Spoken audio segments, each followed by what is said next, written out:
ನರಿಯಲ್ಕೆ ಸುಲಭೋಪಾಯದಿಂದಿರಿಟ್ಟು ಬಾಹ್ಯ ಸ್ಥಳಕ್ಕೆ ಕುರುಹಾಗಿ ದಾಯದೋರಿ ಸಮಸ್ತ ಭಕ್ತನಿಕಾಯವನು ಪಾವನವ ಮಾಡಿದ ರಾಯ ಪೂರ್ವಾಚಾರ್ಯ ಸಂಗನ ಬಸವ ಶರಣಾರ್ಥಿ. ಅಂಗೈಯೊಳಗಣ ಲಿಂಗವ ನೋಡುತ್ತ ಕಂಗಳು ಕಡೆಗೋರಿ ವರಿಯುತ್ತ ಸುರಿಯುತ್ತ ಎಂದಿಪ್ಪೆನೋ ಎಂದಿಪ್ಪೆನೋ ಕೂಟವೇ ಪ್ರಾಣವಾಗಿ ಎಂದಿಪ್ಪೆನೋ ಎನ್ನ ಅಂಗವಿಕಾರದ ಸಂಘವಳಿದು ಕೂಡಲ ಸಂಗಯ್ಯ ಲಿಂಗ ಲಿಂಗ ಲಿಂಗ ಎನ್ನುತ್ತಾ. ಅದಕ್ಕಾಗಿಯೇ ನೋಡಬೇಕಾದದ್ದೇನದ ಲಿಂಗ ಅನ್ನೋದು. ನೋಡುವುದ ನೋಡಲರಿಯದೆ ಕೆಟ್ಟಿತ್ತೀ ಲೋಕ ಅಂತ ಹೇಳ್ತಾರೆ. ಏನನ್ನು ನೋಡಬೇಕಾಗ್ಯದೋ ಅದನ್ನು ನೋಡೋದಿಲ್ಲ. ಸುಮ್ಮನೆ ಅಕ್ಕಪಕ್ಕದವ್ರ ಮನೆ ಏಟು ಅಂತಸ್ತು ಇರ್ಲದ ನೋಡೋದು, ಆ ಕಷ್ಟ ತಂದ್ಕೊಳ್ಳೋದು, ಯಾರು ಮದುವೆಗೆ ಬಂದಾಗ ಏನೇನು ಒಡವೆ ಹಾಕ್ಕೊಂಡು ಬಂದಾರ ಅನ್ನೋದು ನೋಡೋದು, ಅವಾಗ ಮನೆಗೆ ಹೋದಾಗ ಮತ್ತು ಕಿರಿಕಿರಿ ಮಾಡ್ಕೊಂಡು ಜಗಳ ಮಾಡ್ಕೊಳ್ಳೋದು. ನೋಡಬೇಕಾದ್ರೆ ಏನು ನೋಡಬೇಕು? ಅಕ್ಕ ಹೇಳಾಳೆ ಸ್ಪಷ್ಟವಾಗಿ, ಗುರು ಹಿರಿಯರ ನೋಡೋದು. ಬಸವಣ್ಣವ್ರು ಹೇಳ್ತಾರೆ ನೋಡಬೇಕಾದ್ರೆ ಲಿಂಗವನ್ನೇ ನೋಡಬೇಕು, ಲಿಂಗವನ್ನೇ ಹಾಡಬೇಕು, ಲಿಂಗವನ್ನೇ ಕೂಡಬೇಕು. ಅದು ನೋಡೋದು ಬಿಟ್ಟು ನೀವು ಆ ಕಡೆ ಈ ಕಡೆ ಕಣ್ಣು ಹಾಕಿದ್ರೋ ಕಣ್ಣು ಭಾಳ ಮೋಸಗಾರದ, ಜೀವನದೊಳಗೆ ದುಃಖ ತರುವ ಭಾಳ ಪ್ರಾಮುಖ್ಯ ಇಂದ್ರಿಯ ಅಂದರೆ ಕಣ್ಣದ. ಅದಕ್ಕೆ ಈ ಕಂಗಳಿಗೆ ರೂಪು ಹಿಂಬಾಗಿರಲು ಆ ಕಾಮನ ಕಾಟ ತಾಳಲಾರದೆ ನೀನು ಬಂದಿಯಲ್ಲಪ್ಪ. ಅದಕ್ಕಾಗಿ ಅಕ್ಕ ಹೇಳ್ತಾಳೆ, ಅನುಭವ ಮಂಟಪದ ಶರಣ ಆಗಿದೆಯಾ, ಆ ಬಸವ ಗುರುವಿನ ಕರುಣೆಯ ಕಂದಳಾಗಿರ್ತಕ್ಕಂಥ ನಾನೂ ಕೂಡ ನಿನಗೆ ತಿದ್ದತಕ್ಕಂಥ ಅಗತ್ಯ ಅದ ಅಂತ ನಾನು ನಿನ್ನ ಜೊತೆಗೆ ಮಾತಾಡ್ತಾ ಇದ್ದೀನಿ. ಅನುಭವ ಮಂಟಪದ ಶರಣ ಅಂದರೆ ನಮ್ಮ ವಂಶದವನೇ ಅಂತೀವಲ್ಲ. ನೋಡೋ ತಮ್ಮ, ನಮ್ಮ ಖಾನ್ದಾನ್ದಾಗ ಹಂಗೆ ಯಾರಾಗಿಲ್ಲ. ಭಾಳ ಊರು ಮನೆಯೆಲ್ಲ ಅಣ್ಣ ತಮ್ಮರೆಲ್ಲ ಕೂಡಿ ಯಾರು ತಪ್ಪಿದ್ರೆ ಹೆಂಗೆ ಬುದ್ಧಿ ಹೇಳ್ತೀವಿ, ಆ ಭಾವ ತಂದು ಕೊಡ್ತಾಳೆ ಅಕ್ಕ ಮಹಾದೇವಿ ಇಲ್ಲಿ. ನೀನು ಅನುಭವ ಮಂಟಪದ ಶರಣ ಅಂದಾಗ ಶರಣನ ವಂಶ ಅಂದರೆ ನಮ್ಮ ವಂಶನೇ ಇದೆಯಾ. ಅದಕ್ಕಾಗಿ ನಿನ್ನ ಜೊತೆಗೆ ಇಷ್ಟೊಂದು ನಾನು ಮಾತಾಡಬೇಕಾಯಿತು, ಇಲ್ಲದಿದ್ದರೆ ನಾನು ಮಾತಾಡ್ತಿರ್ಲಿಲ್ಲ ನಿನಗೆ ಅಂತಕ್ಕಂಥ ಮಾತು ಹೇಳಿದಾಗ ಅವನಿಗೆ ನೋಡ್ತಾ ನಿಂತಿದ್ದಾನೆ ಬ್ರಹ್ಮಯ್ಯ. ಆಕೆಯ ತಲೆ ಮುಟ್ಟಿ ನೋಡಿದಾಗ ಎಷ್ಟು ಚೆಂದಾಗಿ ಹೇಳ್ತಾನೆ, ಮುಟ್ಟಿ ನೋಡಿಲ್ಲ ಅಂತರ್ದೃಷ್ಟಿಯನ್ನು ಬೀರ್ತಾನೆ. ಈಕೆಯಲ್ಲಿ ಕಾಮನೆ ಹುಟ್ಟಿಲ್ಲ ಅಂತ ಗೊತ್ತಾಯ್ತು ಅವನಿಗೆ. ಮಸ್ತಕವ ಮುಟ್ಟಿ ನೋಡಿದಡೆ ಮನೋಹರದ ಅಳಿವು ಕಾಣ ಬಂದಿತ್ತು. ನೋಡ್ತಾ ದೃಷ್ಟಿಟ್ಟು ನೋಡ್ತಾನೆ. ಸಾಮಾನ್ಯ ಶರಣ ಇರಲಿಲ್ಲ ಕಿನ್ನರಿ ಬ್ರಹ್ಮಯ್ಯನಾದರೂ ಕೂಡ ಪ್ರಭುದೇವರ ಒಂದು ಆಜ್ಞೆಯಂತೆ ಆಕೆ ಪರೀಕ್ಷೆಯಾಗಿ ಬಂದಿರತಕ್ಕಂಥವನಿದ್ದ. ಮಹಾದೇವಿಯ ಅಂಗಾಂಗಗಳನ್ನು ನೋಡ್ತಾ ನಿಲ್ತಾನೆ. ಮಸ್ತಕವ ಮುಟ್ಟಿ ನೋಡಿದರೆ ಮನೋಹರದ ಅಳಿವು ಕಾಣ ಬಂದಿತ್ತು. ಅಲ್ಲಿ ಆಕರ್ಷಣೆ ಅಂತಕ್ಕಂಥದ್ದು ವಿಚಾರೇ ತಲೆಗಿಲ್ಲ. ವಿಚಾರ ಮಾಡ್ರಿ ನೀವು, ಯಾವಾಗಲೂ ದೇಹ ಒಂದು ಇನ್ಸ್ಟ್ರೂಮೆಂಟ್ ಅದು. ದೇಹದಲ್ಲಿ ಕಾಮ ಇಲ್ಲ, ದೇಹದಲ್ಲಿ ಕ್ರೋಧ ಇಲ್ಲ. ಕಾಮ ಕ್ರೋಧಗಳು ನಮ್ಮ ಇಂದ್ರಿಯಗಳಲ್ಲಿ ಇಲ್ಲ. ಇರ್ತಕ್ಕಂಥದ್ದೆಲ್ಲದ ಮನಸ್ಸಿನಲ್ಲದು. ಆ ಮನಸ್ಸು ಯಾವುದರ ಅಧೀನದ? ಅದು ದೇವನ ಅಧೀನದ. ಈ ಮನಸ್ಸು ದೇವನ ಅಧೀನ ತಪ್ಪಿತು ಅಂತ ಕಂಡ್ರೆ ಅವಾಗ ಕಾಮಕ್ರೋಧಗಳ ಉಪಟಳ ಹೆಚ್ಚಾಗ್ತದೆ. ದೇಹ ಮನಸ್ಸಿನ ಆಜ್ಞೆ ಇಲ್ಲದೇ ಒಂದು ಕಡ್ಡಿಯನ್ನು ಕೂಡ ಈ ಕಡೆ ಎತ್ತಿಡ್ಲಿಕ್ಕೆ ಸಾಧ್ಯ ಇಲ್ಲ. ಅದಕ್ಕಾಗಿ ನಾವು ಹಿಡಿಯಬೇಕಾದದ್ದು ಇಂದ್ರಿಯಗಳನ್ನೆಲ್ಲ, ಹಿಡಿಬೇಕಾದದ್ದು ಮನವನ್ನು ಅಂತಕ್ಕಂಥ ಮಾತು ಹೇಳ್ತಾ ಇದ್ದಾಳೆ ಇಲ್ಲಿ. ಇಂಥ ಒಂದು ಅಂಗ ಮಸ್ತಕವ ಮುಟ್ಟಿ ನೋಡಿದಡೆ ಮನೋಹರದ ಅಳಿವು ಕಾಣ ಬಂದಿತ್ತು. ದೇಹದ ಎಲ್ಲ ಕ್ರಿಯೆಗಳಿಗೂ ಕೂಡ ಕಾಮನೆಗಳಿಗೂ ಕೂಡ ಕಾರಣವಾಗ್ತಕ್ಕಂತಹ ಮನಸ್ಸಿನಲ್ಲಿ ಅಲ್ಲಿ ಏನೇನೂ ಇರಲಿಲ್ಲ. ಕಾಮದ ವಿಚಾರನೇ ಇಲ್ಲ. ಥಿಂಕಿಂಗ್ ಈಸ್ ಬಿಕಮಿಂಗ್ ಅಂತ ಏನೇನು ವಿಚಾರ ಮಾಡ್ತಾ ಹೋಗ್ತೀವೋ ಅದನ್ನೇ ನಾವು ಆಗ್ತಾ ಹೋಗ್ತೀವಿ, ಅದೇ ನಾವು ಆಗ್ತೀವಿ. ಆದರೆ ಇಲ್ಲಿ ಆಕೆಯ ದೇಹದಲ್ಲಿ ಏನೇನೂ ಕೂಡ ಕಾಮದ ವಾಸನೆಯೇ ಇರಲಿಲ್ಲ. ಆಕೆಯ ಸೌಂದರ್ಯಕ್ಕೆ ಕಣ್ಣು ಸೋಲುತ್ತದೆ ಅಂತ ತಿಳ್ಕೊಂಡು ನೀವು ನೋಡ್ರಿ ಭಾವದಲ್ಲಿನೇ ಅದಲ್ಲ, ಎಲ್ಲ ಕೂಡ ವಿಚಾರದಲ್ಲಿ ಮನೋಭಾವದಲ್ಲದ. ತನುವಿನಗಿಂತಲೂ ಮನೋಭಾವದಲ್ಲಿ ಭಾಳ ಹೆಚ್ಚೇನು ಮೂಲ ಅದೇ. ಅದು ಭಾವದಲ್ಲಿಯೇ ಎಲ್ಲವೂ. ಅದು ನೀವು ನೋಡಿರ್ಬೇಕು.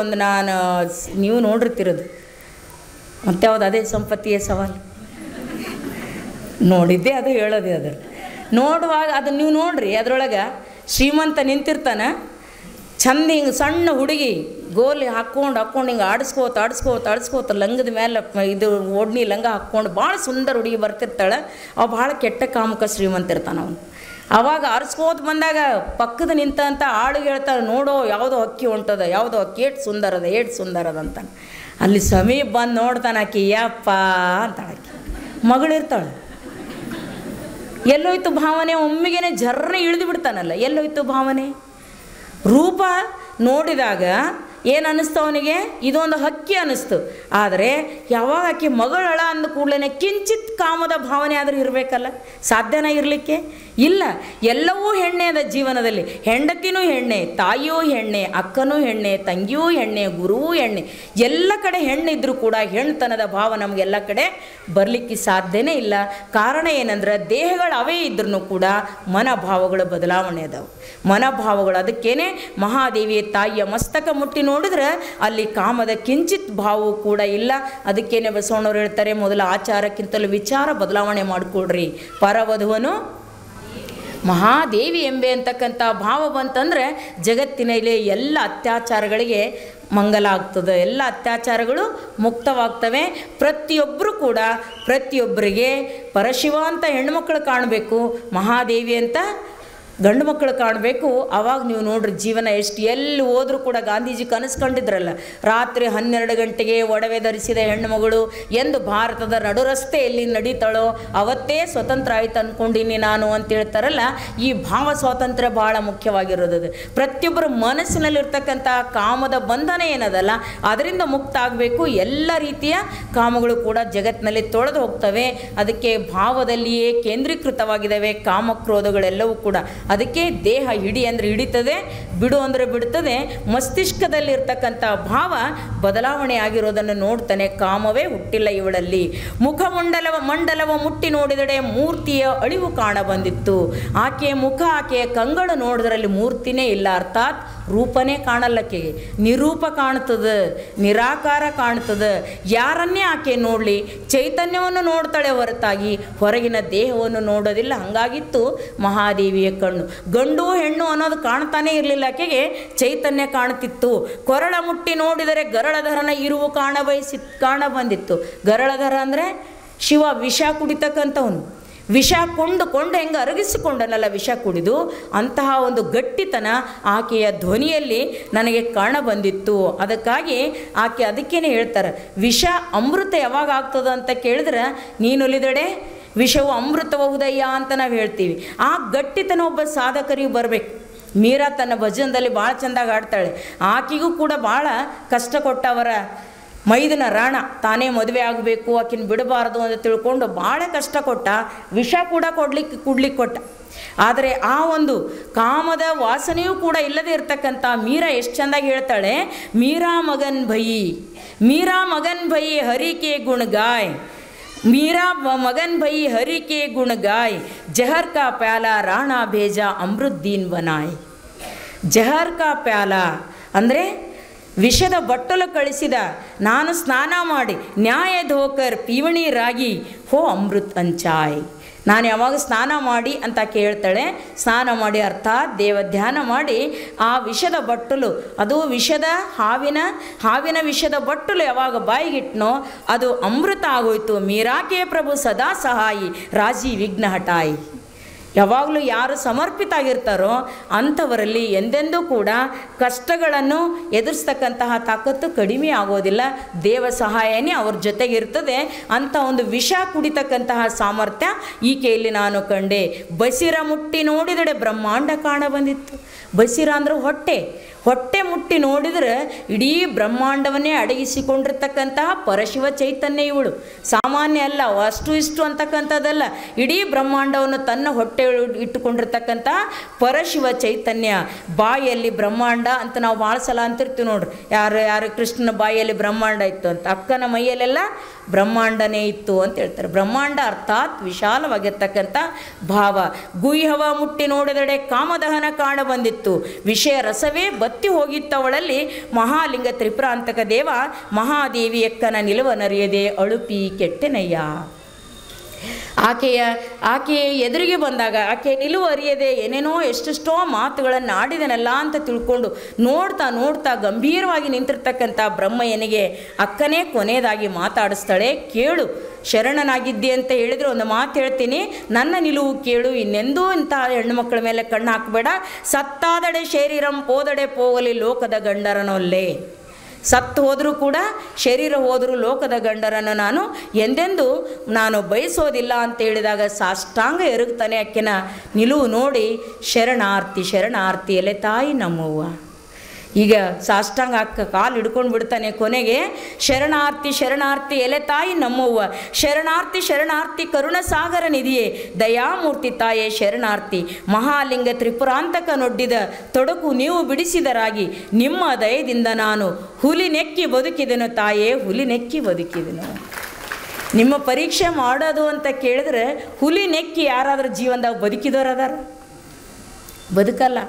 ನೀವು ಹುಲಿ ಇದ್ದಂಗಿದ್ದೀರಿ. ನೀವು ಒಂದು ವೇಳೆ ನನಗೆ ಶಾಪ ಕೊಟ್ಟುಬಿಟ್ರೆ ಭಸ್ಮ ಆಗಿ ಹೋಗ್ತಿದ್ದೆ, ಇಡೀ ಮಣ್ಣು ಆಗಿಬಿಡ್ತಿದ್ದೆ ನಾನು. ಆದರೆ ನೀವು ನನಗೆ ಜೀವದಾನ ಮಾಡಿದ್ರಿ, ನನಗೆ ನೀವು ಬದುಕು ದಾನ ಮಾಡಿಕೊಟ್ರಿ.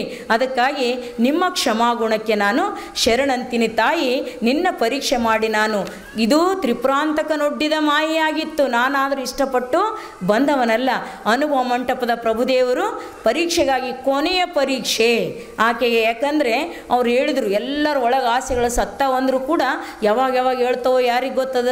ಇಲ್ಲಿ ತನಕ ಬಂದ ಮೇಲೆ ಏನಾರ ಬದಲಾವಣೆ ಆಗಿರಬೇಕು ನೋಡೋಣ ಅಂತಕ್ಕಂಥ ಒಂದು ಅದೂ ಇತ್ತು. ಆಮೇಲೆ ಆಕೆ ಏನು ಪರೀಕ್ಷೆ ಮಾಡಿ ಜಗತ್ತಿಗೆಲ್ಲ ಪರಿಚಯ ಮಾಡಿಸ್ಬೇಕು ಅನ್ನೋದು ಇತ್ತು. ಕೊನೆಯ ಆಸೆಯಾಗಿ ಈ ಒಂದು ಕಿನ್ನರಿ ಬ್ರಹ್ಮಯ್ಯನ ಪರೀಕ್ಷೆಗೆ ಅವರು ಒಡ್ಡಿದ್ರು.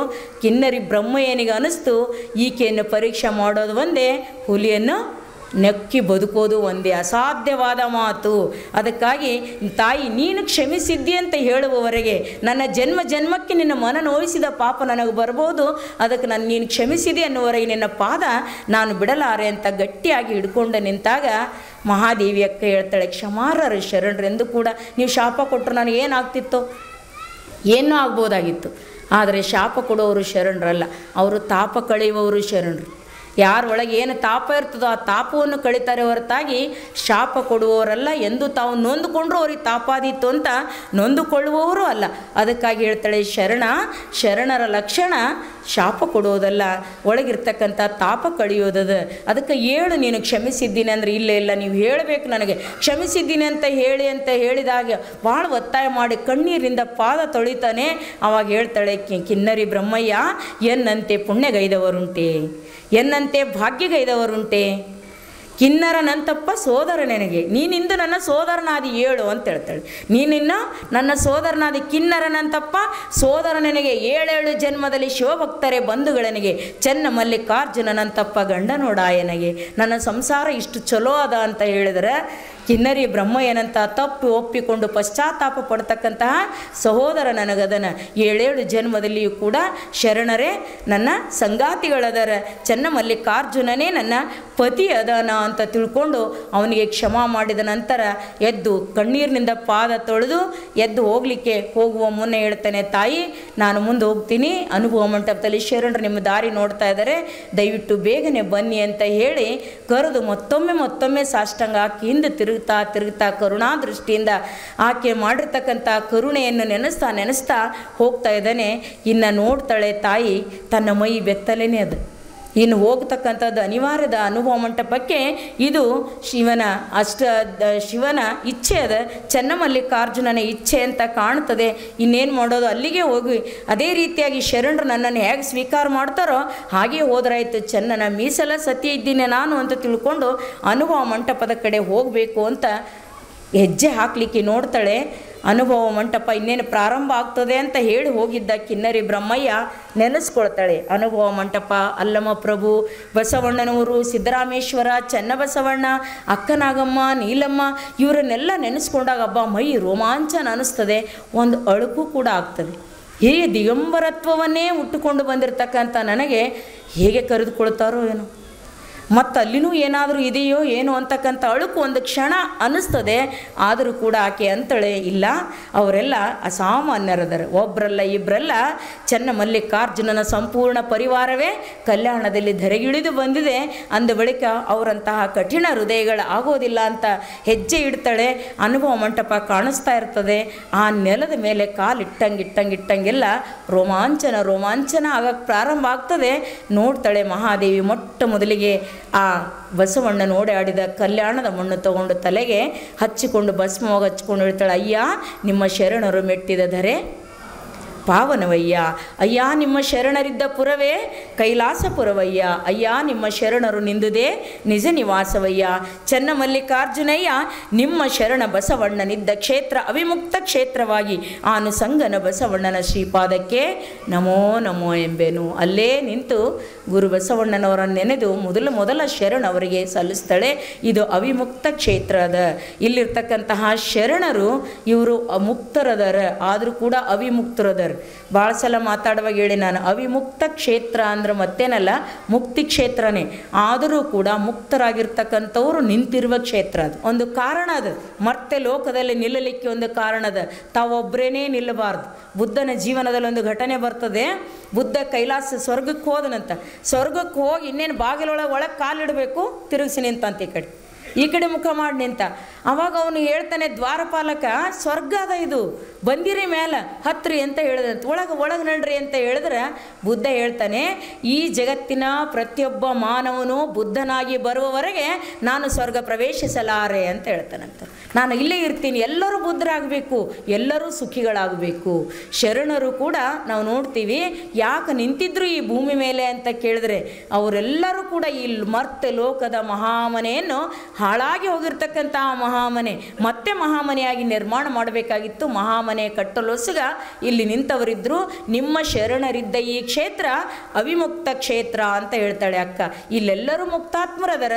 ಲೋಕದ ಉದ್ಧಾರಕ್ಕಾಗಿ ಎಲ್ಲರಂತೆ ಉಂಡು, ಎಲ್ಲರಂತೆ ತಿಂದು, ಎಲ್ಲರಂತೆ ನಡೆದು, ಎಲ್ಲರಂತೆ ನುಡಿದು, ಎಲ್ಲರಂತೆ ಉಸಿರಾಡ್ತಾ ಈ ಭೂಮಿ ಮೇಲೆ ಬದುಕ್ತಕ್ಕಂಥ ಇವರಿಗೆ ಇವರ ಚರಣಕ್ಕೆ ನನ್ನ ಶರಣು ಇವರು ಪಾದವಿಟ್ಟು ನಡೆದ ನೆಲವೇ ಸುಕ್ಷೇತ್ರವಾಗ್ತದೆ. ಕ್ಷೇತ್ರಕ್ಕೆ ಮತ್ತೇನು ಮಹತ್ವ ಇಲ್ಲ. ಎಲ್ಲಿ ಶರಣರ ಪಾದ ರೇಣು ಬಿದ್ದಿರ್ತದೋ ಅದೇ ಸುಕ್ಷೇತ್ರ. ಅದಕ್ಕೆ ನಮ್ಮ ಮೈಲಾರ ಬಸವಲಿಂಗ ಶರಣರು ಭಾಳ ಚೆಂದಾಗಿ ಆಡಿದರು. ಹಲವು ಮಾತೇನು ನೀನೊಲಿದು ಪಾದವನಿಟ್ಟ, ಹಲವು ಮಾತೇನು ನೀನೊಲಿದು ಪಾದವನಿಟ್ಟ, ನೆಲವೇ ಸುಕ್ಷೇತ್ರ ಜಲವೇ ಪಾವನ ತೀರ್ಥ, ಸುಲಭ ಶ್ರೀ ಗುರುವೇ ಕೃಪೆಯಾಗು. ನೋಡ್ತೀವಿ, ಎಲ್ಲಿ ಶರಣರು ಪಾದ ಇಟ್ಟು ಹೋಗ್ತಾರೋ ಅದು ಮುಟ್ಟಿದ ನೀರು ತೀರ್ಥ ಆಗ್ತದೆ, ಇಟ್ಟ ನೆಲ ಸುಕ್ಷೇತ್ರ ಆಗ್ತದೆ. ಅಂತಹ ಬಸವಣ್ಣ ಇದ್ದ ಕ್ಷೇತ್ರ ಕಲ್ಯಾಣ ಕೈಲಾಸವಾಗಿತ್ತು, ಅದು ಸುಕ್ಷೇತ್ರವಾಗಿತ್ತು. ಅನುಭವ ಮಂಟಪದ ಶರಣರು ಎಲ್ಲರಿಗೂ ಸುದ್ದಿ ಹೋಗಿತ್ತು. ಕಿನ್ನರಿ ಬ್ರಹ್ಮಯ್ಯ ಹೋಗಿನೂ ಕೂಡ ಹೇಳಿದರು ಆಕೆಯ ವ್ಯಕ್ತಿತ್ವದ ಘನ ವ್ಯಕ್ತಿತ್ವದ ಸುದ್ದಿ. ಆವಾಗ ನೋಡ್ತೀವಿ ಕಲ್ಯಾಣದ ಅನುಭವ, ಇಡೀ ಕಲ್ಯಾಣ ತಳಿರು ತೋರಣಗಳಿಂದ ಪ್ರಭುದೇವರಿಗೆ ಗೊತ್ತಾಗದೇ ಸಜ್ಜಾಗಿಬಿಟ್ಟಿತ್ತು.